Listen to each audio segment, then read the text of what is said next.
అరటి పంట నష్టంతో రైతులు కన్నీరు పెడుతున్నారు. మరో నెల రోజుల్లో పంట వస్తుందనుకున్న వేళ ఒక్క చెట్టు కూడా లేకుండా పడిపోయిందని ఆవేదన చెందుతున్నారు.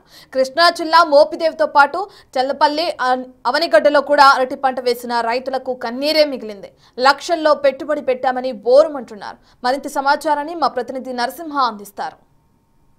మోందా తుఫాన్ రైతులకు కన్నీరే మిగిల్చిందని చెప్పాలి. ప్రస్తుతం మనం మోపిదేవిలో ఒక్కసారి విజువల్స్లో చూడొచ్చు. మొత్తం కూడా అరటి తోట మొత్తం ఈదురుగాలులకి కొట్టుకుపోయినటువంటి పరిస్థితి. మొత్తం కూడా పంట చేతికి వచ్చింది. మొత్తం కూడా బయ్యర్లు కూడా ముందుకు వచ్చారు.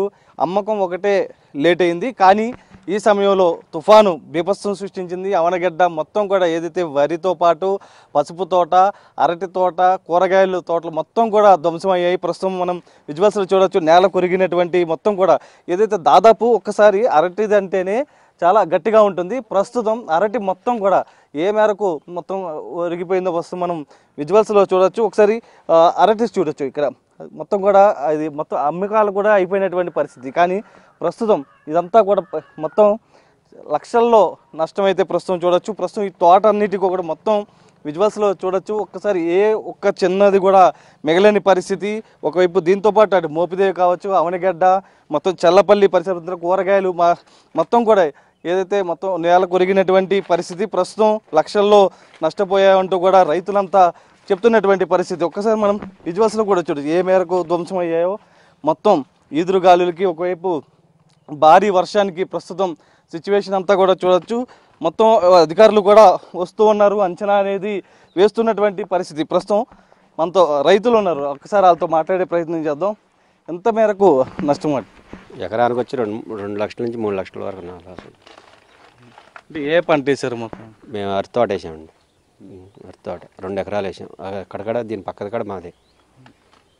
అంటే మొత్తం ఎంత ఆల్రెడీ బయ్యర్ వచ్చారు అన్నట్లుగా తెలుస్తుంది.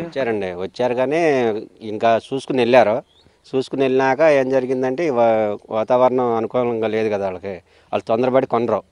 వాతావరణం అనుకూలంగా ఉండి చూసుకున్నాకే భయాన్ని ఇచ్చి వెళ్తారు వాళ్ళు. అంటే మొత్తం ఎన్ని సెంట్లు మొత్తం వేసాను? నేనైతే 2 ఎకరాలు వేసానండి.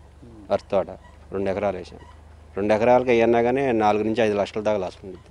మొత్తం ఎంత ఖర్చు అయింది? మొత్తం నాకు 3 లక్షల దాకా ఖర్చు అయింది 2 ఎకరాలు. కౌలే ₹1,00,000 అండి.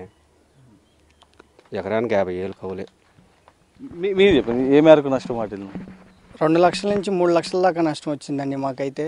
మేము మోపిదేలంక నుంచి మాట్లాడుతున్నాం. మోపిదే మండలం మాది. ఏమంటే మేము ఒక 2 ఎకరాలు పసుపు వేసాం, 1 ఎకరం దాకా అరటి తోట వేసామండి. ఈ మోందా తుఫాను వల్ల మాకు భారీ నష్టమే జరిగిందండి.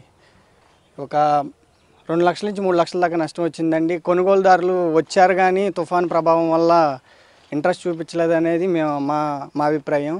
ఎవరికైనా నష్టమేనండి.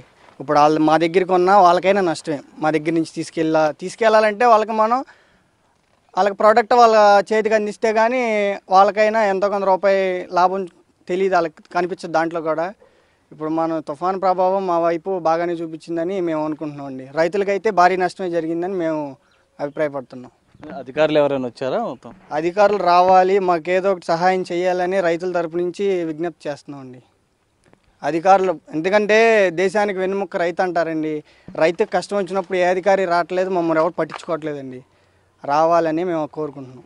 అయితే వీరంతా కూడా చెప్తుంది ఏదైతే పంట చేతికొచ్చే సమయానికి మోందా తుఫాను ఎఫెక్ట్ అనేది భారీగానే చూపించిందని చెప్పొచ్చు. మొత్తం కూడా అరటి తోటతో పాటు పసుపు తోట, కూరగాయల తోటలకు సంబంధించి దాంతో పాటు వరికి సంబంధించి మొత్తం కూడా ధ్వంసమైనటువంటి పరిస్థితి. అయితే భారీ ఈదురుగాలు వస్తున్న ఒకవైపు అధికారులు చెప్తున్న సమయంలో కూడా మొత్తం ప్రస్తుతం విధ్వంసం అయితే జరిగిపోయింది. మొత్తం అప్పటికైనా వీళ్ళు కోరుతుంది కూడా ఒకటి, అధికారులు వచ్చి అంచనా వేసిన తర్వాత తగిన నష్టపరిహారం ఇవ్వాలంటూ కూడా వీళ్ళు కోరుతున్నటువంటి పరిస్థితే కనిపిస్తుంది. సాహిత్య నరసింహ, బిగ్ టీవీ, మోపిదేవి.